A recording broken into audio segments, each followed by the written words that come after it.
नमस्कार साथियों। तो चलिए आज के दैनिक जागरण में क्या खास खबरें हैं उन्हें हम लोग एक एक करके देख लेते हैं। और याद रखिए दैनिक जागरण का राष्ट्रीय संस्करण है, तो इसमें आप लोगों को महत्वपूर्ण खबरें ही देखने को मिलेंगी। केजरीवाल को सीबीआई भी ले सकती है रिमांड पर। दिल्ली के मुख्यमंत्री से भ्रष्टाचार निवारण अधिनियम के तहत पूछताछ कर सकती है सीबीआई। और एक गायब फाइल के बारे में अरविंद केजरीवाल से जानकारी चाहती है जांच एजेंसी। और आबकारी नीति घोटाले से जुड़े मनी लॉन्ड्रिंग मामले में ईडी ने गुरुवार को किया था अरविंद केजरीवाल को गिरफ्तार। और आप सभी को बता दूं कि अरविंद केजरीवाल दिल्ली के मुख्यमंत्री हैं और दिल्ली केंद्र शासित प्रदेश है। विधानसभा में आप देखेंगे कि 70 सीटें हैं, राज्यसभा में 3 सीटें हैं, लोकसभा में 7 सीटें आप लोगों को देखने को मिलेंगी। और सीबीआई ईडी की बारे में बात करें तो ईडी इन्फोर्समेंट डायरेक्टरेट की बात हो रही, प्रवर्तन निदेशालय की बात कर रहा हूं मैं। इसका हेडक्वार्टर आप लोगों को नई दिल्ली में देखने को मिल जाएगा। और इसकी स्थापना की अगर हम लोग बात करें ना तो 1 मई 1956 में इसकी स्थापना हुई थी। सीबीआई यानी कि सेंट्रल ब्यूरो ऑफ इन्वेस्टिगेशन की बात हो रही है और इसका हेडक्वार्टर आप लोगों को नई दिल्ली में देखने को मिल जाएगा। इसकी स्थापना 1 अप्रैल 1963 में हुई थी। तो इस तरह की एजेंसियों के बारे में एक जानकारी जरूर रखा करिएगा। और शराब नीति जो आई हुई थी दिल्ली में नई, उसी की बात हो रही। बाद में अरविंद केजरीवाल साहब ने इसे वापस ले लिया था, तो उसी में इनकी गिरफ्तारी हुई है। और केजरीवाल की गिरफ्तारी पर जर्मनी का बयान पूरी तरह अवांछित है, भारत कह रहा है। विदेश मंत्रालय ने जर्मन दूत को तलब कर जताई कड़ी आपत्ति। जर्मनी की टिप्पणी को भारत की न्यायिक प्रक्रिया में बताया हस्तक्षेप। इनकी गिरफ्तारी पे आप देखते हैं कि जर्मनी ने एक ट्वीट वो किया हुआ है ना बयान, तो उसी की बात हो रही है।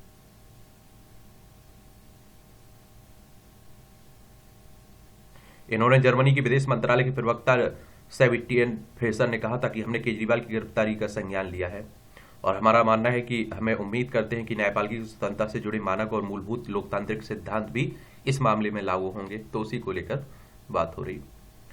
ये आप देखिए रूस की राजधानी मॉस्को है ना, आतंकी हमले में मरने वालों वाले 143 हमलावर समेत 11 पकड़े गए हैं। ये आप लोगों को रूस देखने को मिलेगा। देखिए हमारा प्यारा भारत है।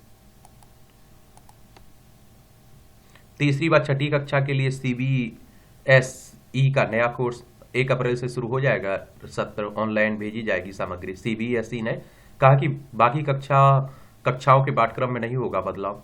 ये राष्ट्रीय शैक्षणिक अनुसंधान और प्रशिक्षण परिषद एनसीईआरटी कक्षा 3 और 6 के लिए एक नया पाठ्यक्रम और पाठ्य पुस्तकें जारी करेगी ना, उसी की बातें हो रही है। और आप लोगों को मालूम होगा कि एनसीईआरटी, तो आप लोगों से कहा जाता है कि आप लोग पढ़ा करिएगा एनसीईआरटी। और नई शिक्षा नीति 2020 भी आई हुई है। इसे परिकल्पित नए शिक्षण सीखने के दृष्टिकोण से परिचित कराया जा सकता है। 18 वर्षों के बाद राष्ट्रीय पाठ्य चर्चा रूपरेखा के संशोधन शिक्षा मंत्रालय ने पिछले साल परिवर्तनों को अधिसूचित किया था। एनसीएफ में आप देखिए पहले भी 1975, 1988, सन 2000, 2005 में भी 4 संशोधन हो चुके हैं, ये भी याद रखिएगा। और देखिए अगर एनसीईआरटी की बात करें तो एक विश्वसनीय संस्था है। क्या है? भरोसे वाली संस्था है, इसीलिए आपसे कहा जाता है कि एनसीईआरटी किताबें पढ़ा करिएगा, क्योंकि इसके द्वारा लिखी जाती किताबें विश्वसनीय होती हैं। मैं बात कर रहा हूँ राष्ट्रीय शैक्षिक अनुसंधान और प्रशिक्षण परिषद की। इसकी स्थापना की बात करें तो 1 सितंबर 1961 में हुई थी।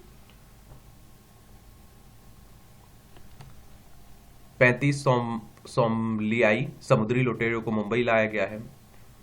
ये आप देखिए सोमालिया तट के पास एक अभियान के दौरान पकड़े गए 35 समुद्री लुटेरों को लेकर युद्धपोत आईएनएस कोलकाता पहुंचा है। और आप देखते हैं कि यह कार्रवाई ऑपरेशन संकल्प के तहत की गई है। ये जरूर याद रखिएगा ऑपरेशन के बारे में। पेपर लीक करने वालों के खिलाफ नया कानून जल्द, योगी आदित्यनाथ कह रहे हैं। उत्तर प्रदेश की भर्ती परीक्षाओं की सूचिता बनाए रखने के लिए सरकार नया कानून लाने जा रही है। इसका प्रारूप तैयार कर लिया गया है। लोकसभा चुनाव के बाद ही इसका क्रियान्वयन शुरू हो जाएगा। शनिवार को दैनिक जागरण में विशेष बातचीत में मुख्यमंत्री साहब ने कहा है। और वरना आप देखते हैं कि पुलिस का हो, एआरओ का हो, दोनों पेपर लीक हो चुके थे। और हर राज्य में आप देखते हैं पेपर लीक होने की घटनाएं होती रहती हैं। उत्तर प्रदेश की राजधानी लखनऊ, इसकी अंतर्राष्ट्रीय सीमा नेपाल से लगती राज्यों में बिहार हो, झारखंड हो, छत्तीसगढ़, मध्य प्रदेश, राजस्थान, हरियाणा, हिमाचल प्रदेश, उत्तराखंड और दिल्ली 8 राज्यों से लगती है और एक केंद्र शासित प्रदेश दिल्ली से लगती है। विधानसभा में 403 सीटें हैं, विधान परिषद में 100 सीटें हैं, राज्यसभा में 31 सीटें हैं, लोकसभा में 80 सीटें आपको उत्तर प्रदेश में देखने को मिलेंगी। ये आप देखिए, चीन ने भगौड़े गैंगस्टर प्रसाद पुजारी को किया भारत के हवाले। और चीन ने भगौड़े गैंगस्टर प्रसाद विट्ठल पुजारी को भारत के हवाले कर दिया। चीन ने पहली बार किसी वांछित भगौड़े को भारत को सौंपा है। मुंबई पुलिस कुख्यात गैंगस्टर पुजारी को वापस भारत ले आई है। उस पर हत्या, वसूली, अपहरण समेत कई गंभीर अपराधों में शामिल होने का आरोप है इस पर। उद्योग की तरह आतंकवाद को प्रायोजित कर रहा है पाकिस्तान। विदेश मंत्रालय मंत्री एस जयशंकर ने कहा है कि पाकिस्तान आतंकवाद को हम लगभग उद्योग की तरह प्रायोजित कर रहा है। भारत का मूड अब आतंकवादियों की अनदेखी करने का नहीं है। नेशनल यूनिवर्सिटी ऑफ सिंगापुर में अपनी पुस्तक व्हाई भारत मैटर्स पर चर्चा के दौरान यह टिप्पणी की है। अरुणाचल प्रदेश पर चीन के दावे को भी हास्यास्पद बताया है। अब आप देखिए, ये पाकिस्तान है, ये लद्दाख, जम्मू कश्मीर, पंजाब, राजस्थान, गुजरात की सीमा लगती है। वहीं जब ये चाइना है, लद्दाख को हिमाचल प्रदेश, उत्तराखंड, सिक्किम, अरुणाचल प्रदेश, 5 राज्यों की सीमा लगती है। अब चाइना अरुणाचल प्रदेश को अपना हिस्सा बताने लगता है। वहां आप देखते हैं, इजराइल अल शिफा अस्पताल में हमले में गाजा के 170 आतंकी मारे गए हैं। अब आप देखेंगे, ये है हमारा प्यारा भारत, ये अरब सागर, ये आप लोगों को देखने को मिलेगा। अदन की खाड़ी हो गई, ये लाल सागर हो गया, ये भूमध्य सागर हो गया। यहाँ आप लोगों को इजराइल देखने को मिल जाएगा। अभी तो दुनिया भर में आप देखते हैं कि लड़ाई ही लड़ाई सुनने को आ रही है। ऐतिहासिक भोजशाला में खुदाई आरंभ, गुम्मद की भी होगी जांच। ये सर्वे का दूसरे दिन कार्बन डेटिंग के लिए चिन्हित किए गए स्थल मुस्लिम पक्ष की ओर से भी मौजूद रहे प्रतिनिधि। ये मध्य प्रदेश हाईकोर्ट के आदेश पर सर्वे कर रहे हैं ना भारतीय पुरातत्व सर्वेक्षण की टीम मध्य प्रदेश में। और देखिए, भारतीय पुरातत्व सर्वेक्षण की स्थापना 1861 में हुई थी, याद रखिएगा। 4 स्थानों पर कार्बन कोडिंग। हिंदू पक्ष के अनुसार एएसआई टीम ने शनिवार को परिसर में 3 से 4 स्थानों पर कार्बन डेटिंग के लिए भी कुछ स्थानों पर मार्किंग की हुई है।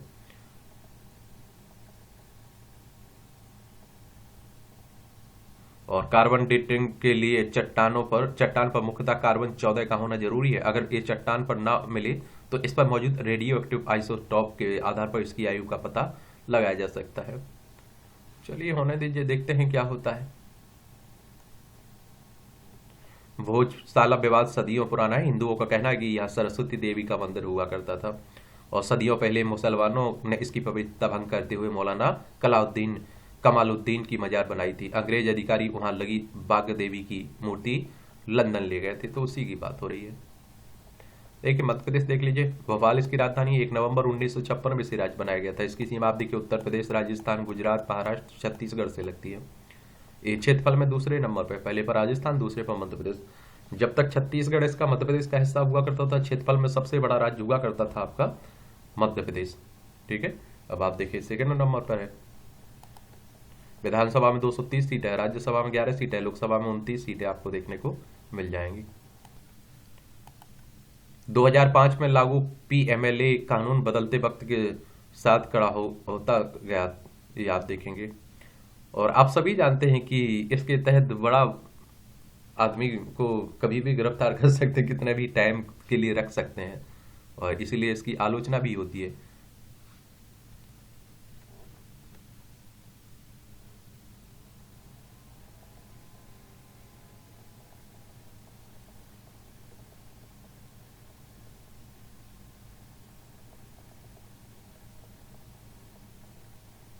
अटल बिहारी वाजपेयी सरकार के दौरान 2002 में बनाया गया पीएमएलए कानून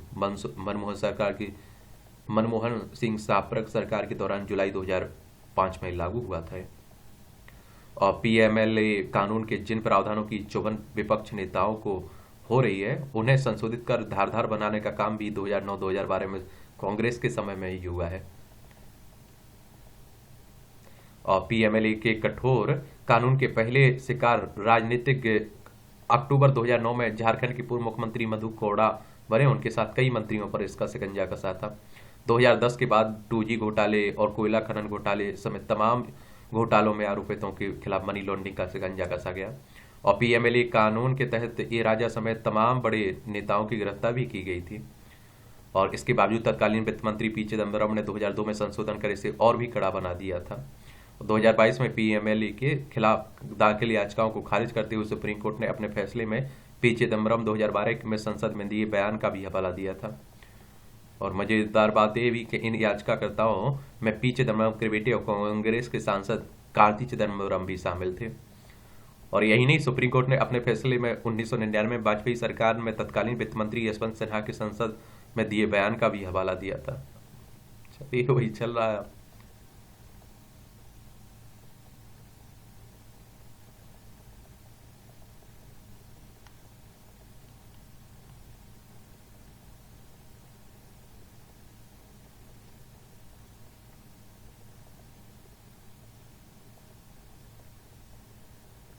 अरविंद केजरीवाल के दिन तो बुरे चल रहे हैं उनके। देखिए 3 नेता पहले से ही जेल में थे। बाकी आप देख ही रहे हैं कि राजनीति की बातें हो रही हैं। लोकसभा के चुनाव है, 543 सीटें हैं। इनका चुनाव डायरेक्ट जनता यानी कि मतदाताओं के द्वारा होता है। अगर आपकी उम्र 18 साल हो चुकी है तो वोटर सूची में आपका नाम जुड़ चुका होगा, आप लोग वोट डालने जाते होंगे। अगर आपकी उम्र 25 साल हो चुकी है तो लोकसभा का आप चुनाव लड़ सकते हैं। और ये चुनाव करवाता कौन है? इलेक्शन कमीशन ऑफ इंडिया, भारतीय निर्वाचन आयोग। इसकी स्थापना 25 जनवरी 1950 में हुई थी। 25 जनवरी को आप लोग संविधान क्या मनाते हैं? चुनाव मतदाता दिवस मनाते हैं ना, मतदाताओं को जागरूक करने के लिए। और एक संवैधानिक संस्था है, संविधान के अनुच्छेद 324 के तहत इसकी स्थापना की बात की गई है।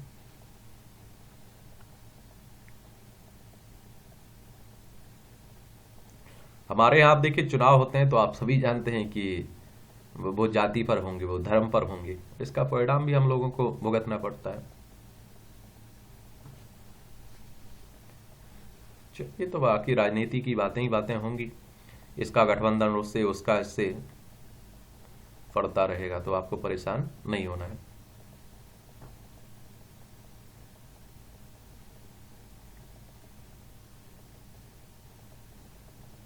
दो 2019 में असम का गुवाहाटी ऐसा संसदीय क्षेत्र था जहां सबसे अधिक लोगों ने मताधिकार का उपयोग किया था। और यह संख्या आप देखिए 17,63,950 थी। वहीं लक्षद्वीप में सबसे कम आप देखिए 47,046 वोट पड़े थे। पिछले चुनाव में कहां पड़े, उन्हीं की बातें हो रही हैं। अब आप देखेंगे, आप लोग कह रहे थे, पूछ रहे थे कि हिमाचल प्रदेश में जो चल रहा है राजनीतिक ड्रामा, कहिए आप लोग। हिमाचल प्रदेश की आप लोगों को राजधानी देखने को मिलेगी शिमला। इसकी सीमा लद्दाख, जम्मू कश्मीर और पंजाब, हरियाणा, उत्तर प्रदेश और उत्तराखंड से लगती है। अंतर्राष्ट्रीय सीमा इसकी चाइना से लगती है। तो यहाँ 3 निर्दलीय विधायक आप देखते हैं कि बीजेपी के साथ हो गए इस्तीफा देके। इस्तीफा दिया उन्होंने, क्यों दिया? ऐसे ही हो जाते शामिल। दल बदल कानून सुने हैं ना आप लोग, तो उसके कारण। क्योंकि 1 महीने के अंदर आप ले सकते हैं, अगर 6 महीने के बाद आप लोगों को लेना है तो सदस्यता चली जाएगी आपकी। तो उसी का डर था और नॉर्मल सी बात है। अभी दोबारा विधायकी का चुनाव लड़ेंगे और फिर से पहुंच जाएंगे, लड़ेंगे, जो जीत जाएंगे विधानसभा में। तो 52वां संविधान संशोधन सुने हैं? 10वीं अनुसूची 1985 में हुई थी, दल बदल कानून से संबंधित। इसके बारे में भी याद रखा करिए। आजकल इस तरह के दल बदल बहुत हो रहे हैं और बहुत चर्चा होती है, तभी आप देखते हैं क्वेश्चंस भी पूछ लेता है मुख्य परीक्षा में, और कई बार प्रीलिम्स में आराम से आ जाते हैं क्वेश्चंस।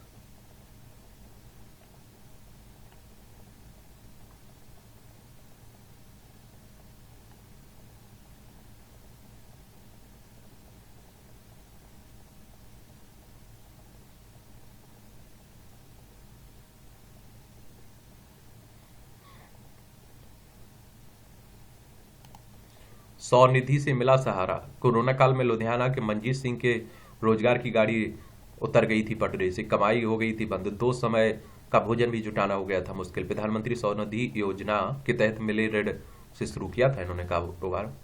अच्छी बात है, छोटा कारोबार करने वालों की बदल रही है तस्वीर।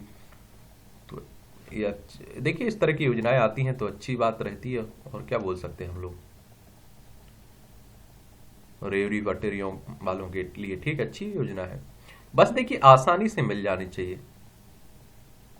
पीएम स्वनिधि योजना का लाभ लेने के लिए चाहिए होते हैं दस्तावेज, मतदाता पहचान पत्र, driving licence, PAN card, passport size photo.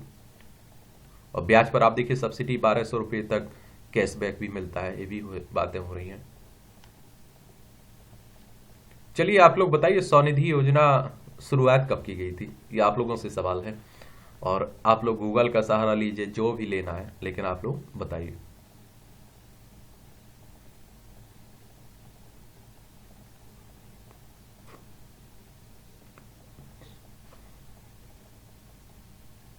अब राजनीति का अंदाजा आप यहीं से लगा सकते हैं कि बिहार में देखिए चाचा और भतीजे आमने सामने चुनाव लड़ेंगे। चिराग पासवान और पशुपति पारस, क्योंकि आप देखते हैं कि इस बार लंका किसने जलाई, किसकी? चिराग में पशुपति पारसनाथ की जला दी ना, तो उसी को लेकर बातें हो रही हैं। बाकी चुनाव भी बॉन्ड पर भी आप देखते हैं सुप्रीम कोर्ट ने हथौड़ा चला दिया, वरना आप सोचिए नेता तो कुछ कहते ही नहीं। और अब आप खुद सोच के देखिए, नॉर्मल सी बात सोच के देखिए कि अगर पार्टियां अपना जो चंदा मिलता है उन्हें जहां से मिलता है इलेक्टोरल बॉन्ड के जरिए भी अगर सामने रख दें तो परेशानी क्या है? सबको बता दें, जनता वोट दे रही है, हम आप वोट देते हैं तो हमें मालूम तो होना चाहिए हमारी राजनीतिक पार्टियों को कौन पैसा दे रहा है, कितना पैसा दे रहा है और क्यों पैसा दे रहा है। फिर अगर पैसा दे रहा है तो हमारी राजनीतिक पार्टियां क्या कर रही हैं इनके लिए, तो वो भी तो मालूम होना चाहिए। सीआईडी को न्यायाधीश के पति की आवाज की जांच की अनुमति नहीं है, यह हाईकोर्ट कह रहा है। कलकत्ता हाईकोर्ट संपत्ति से जुड़े एक मामले में न्यायाधीश अमृता सिंह सिन्हा के पति व अधिवक्ता प्रताप चंद डे की आवाज की जांच करने की सीआईडी की अनुमति नहीं दी गई है। हिंद महासागर क्षेत्र की सुरक्षा सुनिश्चित करने को नौसेना प्रतिबद्ध है।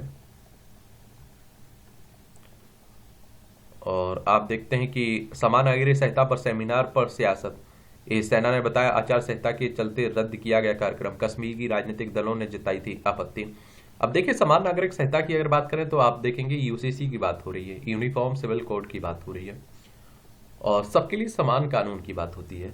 अभी आप देखते हैं कि हिंदुओं में अलग, मुस्लिमों में अलग, आप देखिए शादी को लेकर, बंटवारे को लेकर, गोद लेने को लेकर, समझ रहे हैं आप लोग, और तलाक को लेकर आप देखते हैं, तो इन सबको एक करने की बात हो रही है।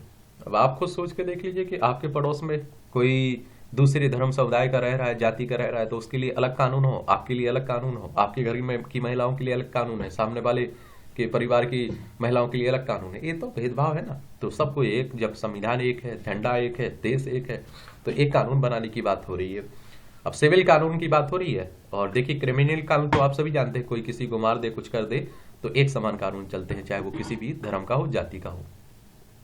आज है, आप देखते हैं कि रविवार और आप देखते हैं कि होली आ भी रही है, तो मैं ऊपर वाले से दुआ करता हूं कि आपके सपने पूरे हों, आपको आपकी मंजिल मिले और अगली बार जब होली मनाए ना आप लोग, तो आपकी सक्सेस हो जाना चाहिए। होली तभी मनती है, त्योहार तभी मनता है।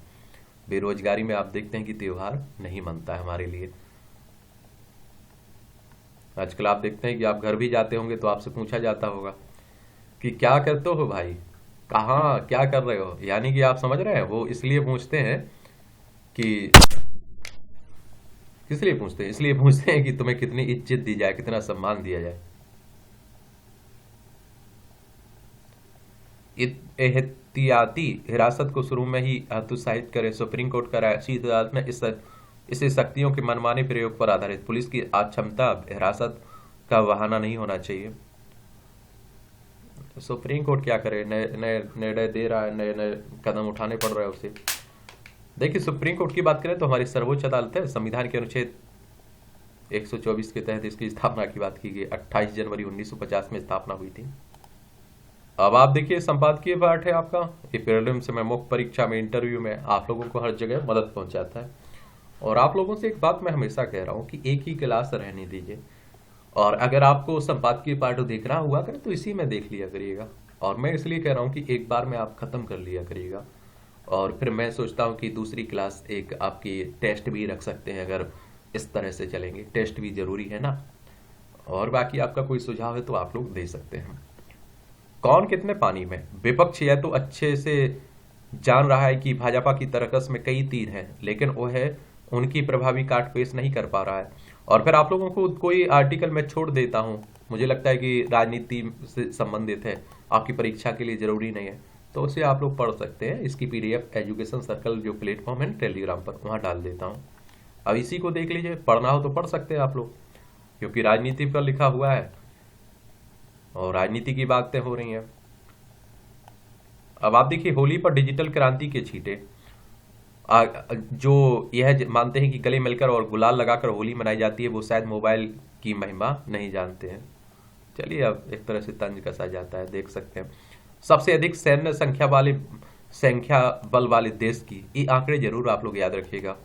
देखिए वियतनाम चलते हैं। ग्लोबल फायर पावर ने स्रोत है जो रिपोर्ट का, लाख संख्या में वियतनाम में 6 लाख, दक्षिण कोरिया में 6 लाख, ईरान में 6,10,000, पाकिस्तान में 6,54,, यूक्रेन में 9 लाख, उत्तर कोरिया में 13.20 लाख, रूस में 13.20 लाख, अमेरिका में 13.28, भारत में 14.55 और चीन में 20.35।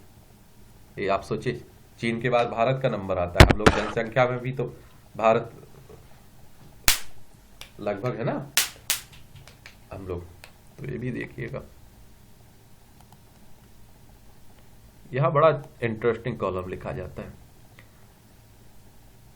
अंत चेतना के रंग। भारतीय संस्कृति उत्सव धर्मी है।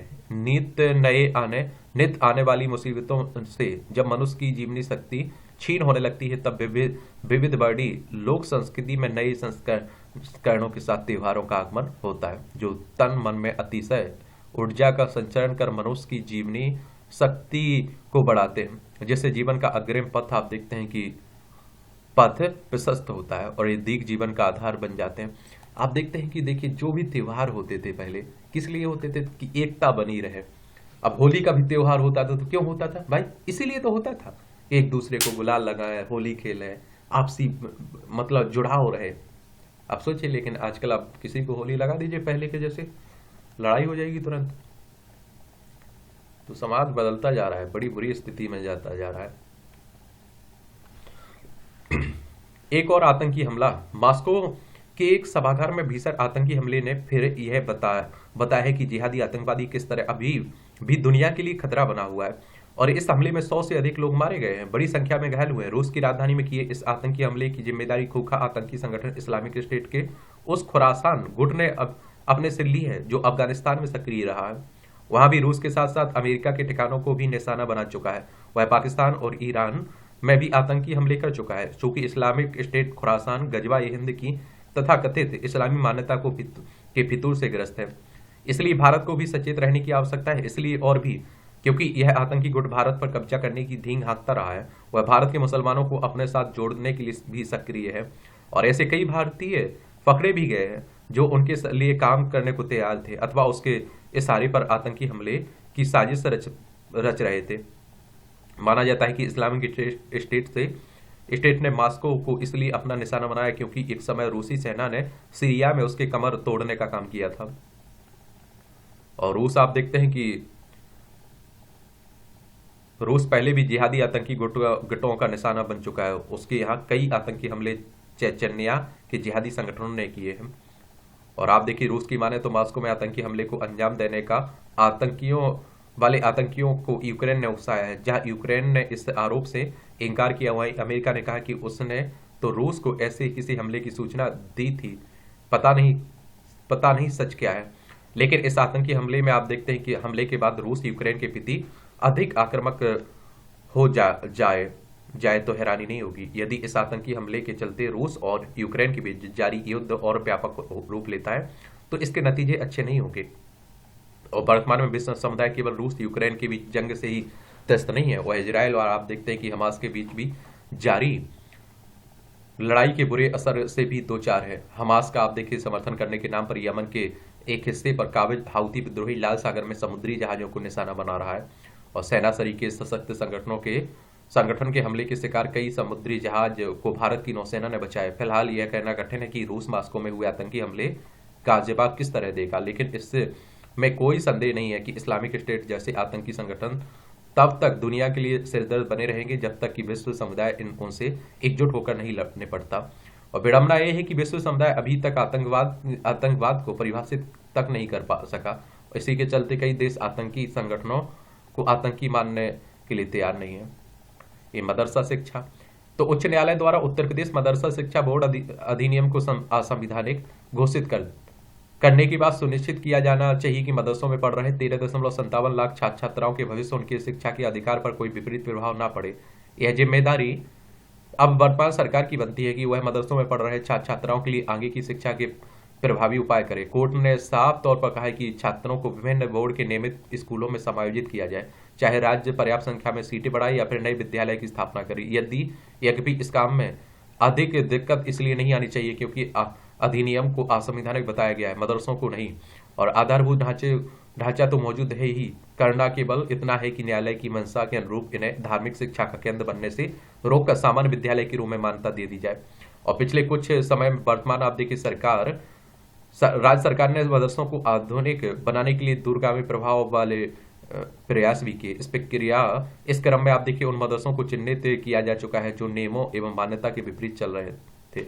ऐसे मदरसों को अलग कर शिक्षा के संबंधित ढांचे बाला मदरसों को बेसिक एवं माध्यमिक शिक्षा परिषद से मान्यता दी जा सकती है। 2004 में बने मदरसा शिक्षा बोर्ड अधिनियम को लेकर कोर्ट की यह टिप्पणी गंभीर अर्थ रखती है कि सरकार के पास ऐसी कोई शक्ति नहीं है कि वह धार्मिक शिक्षा के लिए बोर्ड का गठन कर दे। और इससे इंगित होता है कि यह अधिनियम बनाते समय जल्दबाजी की गई और इस प्रकार से आप देखिए प्रकरण से भविष्य के लिए सीख मिलती है। और तुष्टीकरण के लिए नीतियों को विधिक स्वरूप देने से पहले संविधान की मूल भावना को अच्छी तरह समझ लेना चाहिए, अन्यथा नुकसान उस वर्ग के भविष्य का ही होता है जिसे संतुष्ट करने के लिए ऐसी प्रक्रियाएं अपनाई जाती हैं। अच्छी बात है। अब आप देखिए एआई की आजकल काफी चर्चा हो रही है। किसकी? आर्टिफिशियल इंटेलिजेंस की बात कर रहा हूं मैं, समझ रहे हैं आप लोग? तो देख लिया करिएगा। एआई से जैविक हथियारों का खतरा। एआई लगातार अपना दायरा बढ़ा रहा है और विभिन्न क्षेत्रों में अपनी जड़ें फैला रही है। और हालांकि स्वास्थ्य विज्ञान और चिकित्सा के क्षेत्र में इसके नवीनतम प्रवेश ने उत्साह के साथ साथ कुछ चिंता भी पैदा की है। क्या एआई द्वारा डिजाइन किए गए प्रोटीन किसी दिन जैविक हथियार की तरह खतरा पैदा कर सकते हैं? यह उन शोधकर्ताओं के मन में सवाल है जो अब प्रोटीन डिजाइन प्रौद्योगिकी के नैतिक उपयोग को सुनिश्चित करने के लिए सुरक्षा उपायों की वकालत कर रहे हैं और पूरी तरह से नए प्रोटीन का समर्थन करने में सक्षम एआई टूल किसी साइंस फिक्शन फिल्म की तरह लगते हैं, लेकिन यह आज एक वास्तविकता है कि वॉशिंगटन विश्वविद्यालय के विज्ञानी विशिष्ट कार्यों के लिए प्रोटीन डिजाइन करने के लिए एआई टूल का उपयोग कर रहे हैं। एआई के प्रोटीन डिजाइन का उपयोग रोग प्रतिरोधक क्षमता उत्पन्न करने से लेकर दवाओं की लक्षित डिलीवरी के लिए किया जा रहा है और इसके उपयोग की संभावनाएं अनंत है। हालांकि संभावित खतरे भी बहुत चिंताजनक है। इन चिंताओं को दूर करने के लिए शोधकर्ताओं ने प्रोटीन डिजाइन में एआई के जिम्मेदार उपयोग को बढ़ावा देने के लिए एक पहल शुरू की है। वे इस शक्तिशाली टूल को गलत हाथों में पड़ने या गलत तरीके से दुरुपयोग होने से रोकना चाहते हैं और दुनिया भर के विशेषज्ञ यह सुनिश्चित करने के लिए एकजुट हो रहे हैं कि जैव प्रौद्योगिकी में एआई के उपयोग के साथ समुचित सुरक्षा उपाय होने चाहिए। हालांकि कुछ विज्ञानियों का मानना है कि एआई का दुरुपयोग रोकने के लिए अधिक ठोस उपायों की आवश्यकता है। उनका कहना है कि हमें सरकारी कार्रवाई और नियमों की जरूरत है, केवल स्वैच्छिक मार्गदर्शन से काम नहीं चलेगा। जैविक युद्ध में एआई के संभावित खतरों की तरफ इशारा करने वाली हालिया रिपोर्ट में से भी इस मुद्दे पर तत्काल विचार करना जरूरी हो गया है। अल्फाफोल्ड जैसे एआई आप देखिए प्रोग्राम के साथ प्रोटीन संरचना की भविष्यवाणी करना आसान हो गया है। चिंता की बात यह है कि ये प्रौद्योगिकियां अनजाने में खतरनाक रोगजनकों या फिर विषाक्त पदार्थों के निर्माण की सुविधा प्रदान कर सकते हैं और एआई से डिजाइन किए गए प्रोटीन के संभावित लाभ बहुत अधिक है। अगर वे गलत हाथों में पड़ जाएं तो जोखिम भी बहुत है। हालांकि आप देखिए कुछ विज्ञानी मांग कर रहे हैं कि एआई के क्षेत्र विनियमन के लिए सरकारी कानून बहुत कड़े नहीं होने चाहिए। कड़े नियम उन दवाओं, टीकों, सामग्रियों के विकास को सीमित कर सकते हैं जो एआई द्वारा डिजाइन किए गए प्रोटीन से उत्पन्न हो सकती है। एआई जनित खतरों से बचाव के लिए ऐसे एआई मॉडल होने चाहिए जो आप देखिए समय पर इन खतरों का पता लगा सके। अच्छी बात है, मैं कहता हूँ गलत क्या है इसमें। और एआई के बारे में एक सामान्य जानकारी जरूर रखिएगा, इसके पॉजिटिव पॉइंट, नेगेटिव पॉइंट, इसके उपयोग अनुपयोग क्या है। तो क्वेश्चंस पूछा जाता है, निबंध पूछ लेगा आपसे, या आप देखिए टिप्पणियां रहती हैं तो देखना हो तो इसके पीडीएफ से देख सकते हैं आप लोग।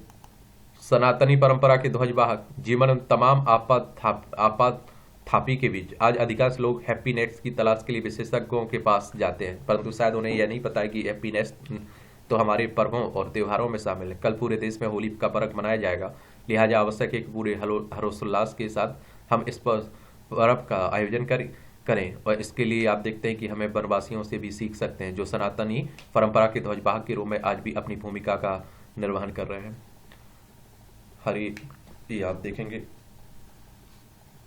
हुड़दंग मचाने का लाइसेंस, तो देख सकते हैं सब। ये किताबें हैं, किताबें पढ़ना हो तो पढ़ सकते हैं, खरीद सकते हैं अगर दिलचस्पी है तो। ये बीमा सेवाओं के लिए सुगम पोर्टल की लॉन्चिंग जल्द। एडा ने ई मार्केट प्लेस की स्थापना को दी मंजूरी। प्लेटफॉर्म पर सभी कंपनियों के बीमा उत्पाद मिलेंगे यहाँ, बिना शुल्क मिलेगी सारी सेवाएं भी। एक और स्वास्थ्य बीमा कंपनी को मंजूरी की बात भी हो रही है। अमेजोन की विक्रेता फीस में भी अप्रैल से होगा बदलाव। दिग्गज कंपनी है ना ई कॉमर्स, उसी की। मारुति सुजुकी ने अम्बलगो लैब्स में हिस्सेदारी खरीदी, वाहन निर्माता कंपनी। एप्पल ने स्मार्ट वॉच डिस्प्ले विकास की योजना टाली। पीएम आवास योजना में कुल 3.36 करोड़ का घरों का आवंटन किया गया है और 2.65 करोड़ घरों का आवंटन ग्रामीण क्षेत्रों में, 81.55 लाख आवासों का शहरी क्षेत्र में हुआ। पीएम आवास योजना के बारे में जान लीजिए। घर दिया जाता है ना, उसी की बात हो रही है। ये कब आई हुई थी ये आप देखिए, 25 जून 2015 में लॉन्च हुई थी। Ministry of housing and urban property elevation के तहत आती है ये, तो याद रखिएगा। इस तरह की योजनाओं के बारे में जरूर याद रखिएगा। अमेरिका में दूध उत्पादों की बिक्री करेगी अमूल। केंद्र ने प्याज निर्यात पर प्रतिबंध अनिश्चितकाल के लिए बढ़ाया।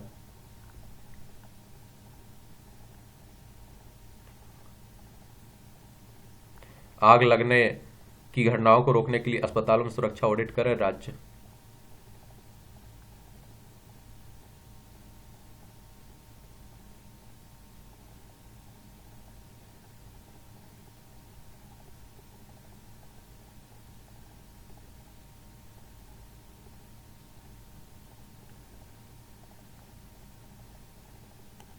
अब आप देखिए अंतर्राष्ट्रीय खबरें हैं।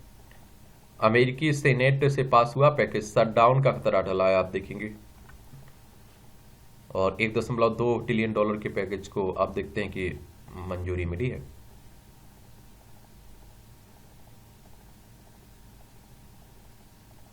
पीएम मोदी ने भूटान में भारत के सहयोग से बने आधुनिक अस्पताल का किया उद्घाटन। और भूटान का सर्वोच्च सम्मान 140 करोड़ भारतीयों को किया सम्मानित। चलिए, भूटान आकर मोदी की ने एक और गारंटी पूरी की। व्यस्त कार्यक्रम के बावजूद भूटान के दौरान दौरा करने के लिए पीएम नरेंद्र मोदी को प्रधानमंत्री शेरिंग तोब्गे ने धन्यवाद दिया। चलिए, एक आप लोग देखेंगे, ये आप लोगों को भूटान देखने को मिलेगा। और आप देखते हैं कि इस हमारे सिक्किम हो, हमारा पश्चिम बंगाल हो, असम हो और अरुणाचल प्रदेश, 4 राज्यों की सीमा लगती है इससे।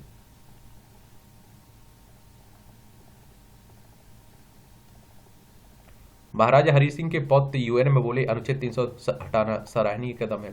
भारत सरकार के शासनिक फैसले की संयुक्त राष्ट्र में सराहना की। गुलाम जम्मू कश्मीर के लोगों को की दुर्दशा पर व्यक्त की गई चिंता। और आप देखते हैं 370 और 35 से हटने के बाद 2 भागों में बांट दिया गया। लद्दाख और जम्मू कश्मीर दोनों केंद्र शासित प्रदेश हैं।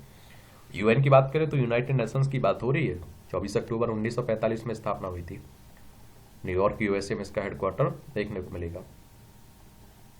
चीन की पकड़ मजबूत करने को हांगकांग में नया सुरक्षा कानून लागू हुआ है। और 2000 आप देखते हैं कि ध्वनिमत से पारित अनुच्छेद 23 सरकार को असंतुष्ट दबाने के लिए अधिक शक्ति प्रदान की गई है चाइना में।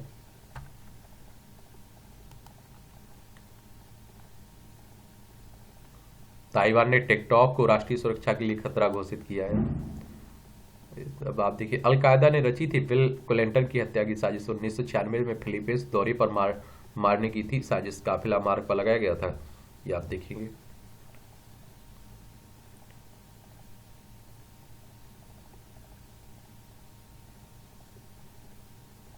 ये अमेरिका के जंगलों में दावानल। अमेरिका के वर्जीनिया के बर्गंटन में जंगलों में लगी भीषण आग की बात हो रही है। अब आप देखिए, खेल का क्षेत्र है। खेल को भी आप लोग काफी पसंद करते होंगे, तो खिलाड़ी का संबंध किससे है, किस कौन से खेल से है, क्या उपलब्धियां रही, ये जरूर याद रखा करिएगा। चैपक में ही खेला जाएगा आईपीएल का फाइनल। आप लोगों से मैंने सवाल पूछा था कल कि आईपीएल की शुरुआत कब हुई थी, आप लोग बताइएगा नीचे। बताइए, आप लोग बताते क्यों नहीं है? सवालों के जवाब दिया करिएगा आप लोग।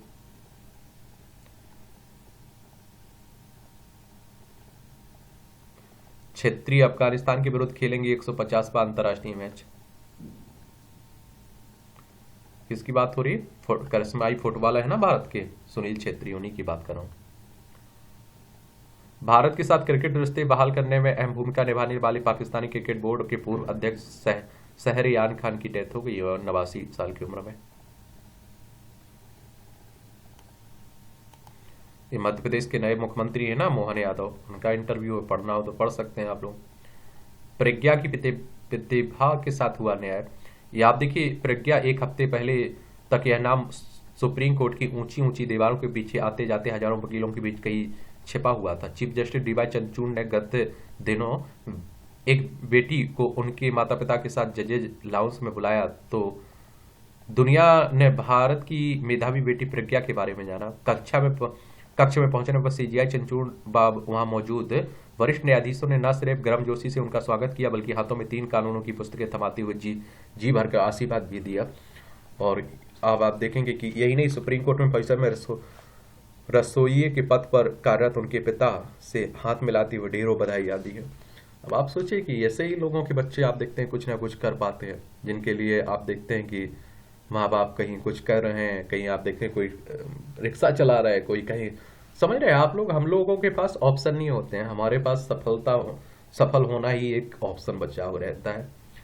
तो पढ़ा करिएगा, ईमानदारी से मेहनत किया करिएगा, ठीक है।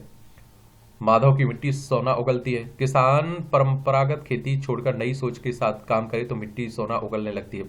पसीने से सींची गई फसलें मोती बनकर किसानों की किस्मत बदल दी। मध्य प्रदेश के भोपाल के रहने वाले किसान माधव इसके जीते जागते उदाहरण है। उन्होंने 2 माह में बेचे 1.5 करोड़ टमाटर, 1.5 करोड़ के 1 करोड़ के धान बेचे। चलिए अच्छी बात है। और अगर आप किसानी कर रहे हैं तो उसमें क्या अच्छा किया जा सकता है, ये आपको सोचते रहना चाहिए। अब पुरानी पद्धति से मत किसानी करिए, ये पूरा परिवार उसी में लगा हुआ है, खेती में ही पशुपालन कर लीजिए साथ, मैं कहता हूँ। यह है सफाई वाले भैया। शहर हो या कस्बा, चारों ओर फैली गंदगी हमें परेशान करती है। हर कोई चाहता है कि घर के आसपास साफ सफाई रहे। इसके लिए वह सरकार, नगर निगम, निकायों को ही जवाबदेह बनाता है। इसमें हमें खुद जिम्मेदारी तय नहीं करते, हम अपनी करनी चाहिए हमें, मुझे लगता है। यहाँ भी आप लोगों को जनरल नॉलेज की जानकारी मिलती है और परीक्षा के पॉइंट ऑफ व्यू से भी पॉइंट मिल जाते हैं। महिलाओं का पहला अंतर्राष्ट्रीय खेल आयोजन शुरू हुआ 1921 में। आज ही के दिन मोनाको में महिलाओं का पहला अंतर्राष्ट्रीय खेल आयोजन वोमेन्स ओलंपियाड शुरू हुआ था। मोनाको के इंटरनेशनल स्पोर्टिंग क्लब में 10 अलग अलग एथलेटिक्स स्पर्धाएं हुई थी। 5 दिवसीय इस खेल आयोजन में 5 देशों से 100 महिला खिलाड़ियों ने हिस्सा लिया था। रॉबर्ट कोच ने टीबी के लिए जिम्मेदार बैक्टीरिया की खोज की। 1882 में आज ही के दिन जर्मन विज्ञानी रॉबर्ट कोच ने टीबी के लिए जिम्मेदार बैक्टीरिया माइक्रोबैक्टीरियम ट्यूबरकुलोसिस की खोज की थी। उस समय अमेरिका और यूरोप में हर 7 में से 1 व्यक्ति की मौत टीबी से हो रही थी। कोच की खोज में इस बीमारी को नियंत्रित करने में मदद मिली। अजमेर के पहले मुख्यमंत्री बने हरिभाऊ उपाध्याय। स्वतंत्रता सेनानी साहित्यकार हरिभाऊ उपाध्याय का जन्म 1892 में आज ही उज्जैन में हुआ था। माँ से पत्र उदुम्बर से पत्रकारिता जगत में पदार्पण किया। नेहरू की मेरी कहानी, पट्टाभी सीतारामैया द्वारा लिखित कांग्रेस का इतिहास जैसी कई पुस्तकों का हिंदी में अनुवाद किया। गांधी जी से प्रभावित होकर स्वतंत्रता आंदोलन में बढ़ चढ़कर हिस्सा लिया और कई बार जेल भी गए। स्वतंत्रता प्राप्ति के बाद अजमेर के पहले मुख्यमंत्री निर्वाचित हुए और 25 अगस्त 1972 को इनकी डेथ हो गई थी। आकाशगंगा के 2 शुरुआती निर्माण खंडों की पहचान हुई। तारों के इन समूहों को शिव और शक्ति नाम दिया गया। तकरीबन 12 से 13 अरब साल पुराने हैं दोनों निर्माण खंड। शोध टीम ने चारों तारों के समूह के डाटा का किया विश्लेषण। इसका निर्माण हुआ छोटी आकाशगंगाओं के विलय से। अधिकांश तारे मूल आकाशगंगा के बुनियादी गुण बनाए रखे हैं और गहरा उपग्रह के उपलब्ध कराए गए डाटा का उपयोग किया गया है। आसमान में जयंत मूर्ति खगोल विज्ञानी के नाम पर क्षुद्र ग्रह का नाम भी। चलिए अच्छी बात है। बच्चों में टीबी की जांच में जीन एक्सपर्ट से ज्यादा असरदार है यूरिन लैब एंटीजन जांच। एम्स द्वारा किए गए शोध में सामने आया है यह बात। 381 तो बच्चों पर किया गया अध्ययन। क्लेम की प्रजातियों पर जलवायु का असर। थाईलैंड के दक्षिण पूर्वी प्रांत रियांग प्रांत में मैन नाई द्वीप में मूंगा चट्टानों की भी दुर्लभ विशाल क्लेम। इसकी कुछ प्रजातियां जैसे ट्रेडिकना गिगास ने से दुर्लभ और मूल्यवान मोती मिलते हैं, जिनकी बाजार में काफी ऊंची कीमत मिलती है। और इस अत्यधिक मछली पकड़ने और जलवायु परिवर्तन के कारण विशाल क्लेम की कई प्रजातियों पर गहरा संकट है। विज्ञानियों ने भी इसे लेकर चेतावनी दी थी। पेट की चर्बी कम करनी है तो सिगरेट को होगा छोड़ना। अनुसंधान के रातों रात बदल गई महिला की बोली। वेल्स के लोगों की तरह बोलने लगी जो कोल्स। लंदन की बात है। 150 वर्ष पुरानी पेंटिंग पे दर्शित। पेरिस के म्यूजियम में कुछ के फ्रेंच के सुप्रसिद्ध आर्टिस्ट क्लाउड मोनेट कि पेंटिंग इम्प्रेशन सोलल लेवेंट 1872 प्रदर्शित की गई है। और पेरिस में आप देखिए 150 वर्ष पहले 15 अप्रैल 1874 को पहली इम्प्रेशनिस्ट प्रदर्शनी शुरू की गई थी। और इस समय 31 आर्टिस्टों की पेंटिंग पेश की गई है, जिनमें से आज महज 7 ही दुनिया भर में प्रसिद्धि की ऊंचाइयों को छू सके हैं। पहली बार इस म्यूजियम में 7 प्रसिद्ध आर्टिस्टों का पेंटिंग प्रदर्शित की गई, जिनकी बाद में नीलामी होगी। ये आप देखिए मूवियों से जुड़ी खबरें, पढ़ना हो तो पढ़ सकते हैं, छोड़ना हो तो छोड़ सकते हैं। अब आप देखिए इस तरह से ये न्यूज़ पेपर की कहानी खत्म होती है। आप लोग पढ़ते रहिए, एंजॉय करते रहिए। आपका कोई सवाल हो मेरे लिए, सुझाव हो तो आप लोग बता सकते हैं।